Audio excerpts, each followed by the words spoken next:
या देवी सर्वभूतेषु शक्तिरूपेण संस्थिता नमस्तस्यै नमस्तस्यै नमस्तस्यै नमो नमः। जय माता दी। आज नवरात्र का तीसरा दिन और आज के दिन माँ का जो स्वरूप होता है वो चंद्र घंटा का होता है। माँ का यह रूप चंद्र घंटा क्यों कहा जाता है?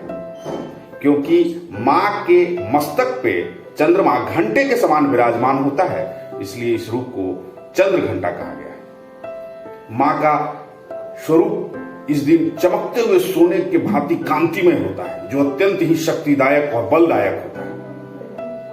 माता इस रूप में दानवों के संहार के लिए अत्यंत शक्तिशाली और घंटे के समान गर्जना करती हुई टूट पड़ी थी, ऐसा शास्त्रों में मान्यता है, इसलिए इस रूप को चंद्र घंटा कहा गया। मां चंद्र घंटा आज के स्वरूप में 10 हाथों के साथ विराजती है। मां के हाथों में क्रमशः धनुष, वाण, तलवार, कमल पुष्प आदि होते हैं। मां का यह स्वरूप अत्यंत बलदायक होता है, इसलिए इस शक्ति स्वरूप की आज हम वंदना करते हैं। जय माता दी।